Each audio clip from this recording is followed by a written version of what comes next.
ఇప్పుడున్న present trend లో పరిస్థితి ఎలా మారిపోతుందంటే కులం, మతం, ప్రాంతం దీని బేసిస్ విడిపోతుందండి.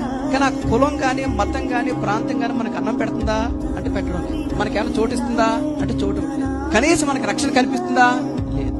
కానీ గుడ్డిగా వెళ్ళిపోతున్నాడు మనం. ఎవరో ఏదో చెప్తున్నారు, మనం వెళ్ళిపోతున్నాం. పక్కోలతో ద్వేషంగా మాట్లాడు, అసూయతో మాట్లాడు, కోపంతోను, ఈర్ష్తోను, అతి స్వార్థంతో ఇలాగే ఉన్నాం మనం. ఇవన్నీ ఎవరైతే విడిచిపెడతారో మనకే లాభం, పక్కోడు కాదు. ఎందువల్లంటే మన మైండ్ ఫ్రీగా ఉంటుంది, తేలిగ్గా ఉంటుంది, బరువంతా దిగిపోయినట్టు ఉంటుంది. ఇవి మనసులో లేకపోతే, మైండ్ లో లేకపోతే కులం, మతం, ప్రాంతం, ఈర్ష, ద్వేషం, పగ, కక్ష, కార్పణ్యం, అతి ప్రేమలో ఇవన్నీ మీ మైండ్ లో తీసి పడేయండి. మీరు ఏమనుకుంటున్నారో, ఏ లక్ష్యం కోసం పోరాడాలనుకుంటున్నారో దాన్ని మీ మైండ్ రిలాక్స్ గా మీరు పోరాడితే సక్సెస్ అయిపోతారు డాక్టర్. దానికోసం చిన్నది కులం సంఘములో వివక్ష కాలుష్యాన్ని వెదజల్లితే నీ కృషి నిన్ను గొప్ప విజేతగా నిలబడుతుంది.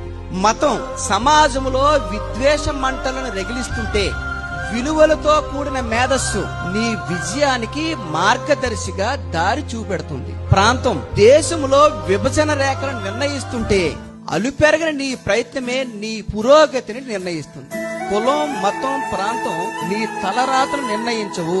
నైతిక విలువలతో కూడిన నీ ప్రవర్తన మాత్రమే నీ భవిష్యత్తును నిర్ణయిస్తుంది. నైతిక విలువలు ఉండాలంటే ఇవేంటంటే మనకి ద్వేషం, కోపం, కక్ష, కార్పణ్యం, అసూయ, అతిస్వార్థం ఇవన్నీ తీసేయాలి. మంచితనమే మన కులం, మానవత్వమే మన మతం అయిన నాడు సమత, మమత, మానవత మాత్రమే మానవ జాతి పురోగతికి తోడ్పడుతుందని, కుల, మత, ప్రాంత విద్వేషాలు లేని నవ సమాజ నిర్మాణానికి నాంది పలకాలని ఆశిస్తూ అందరికీ నూతన సంవత్సర శుభాకాంక్షలు తెలియజేసుకుంటున్నాను.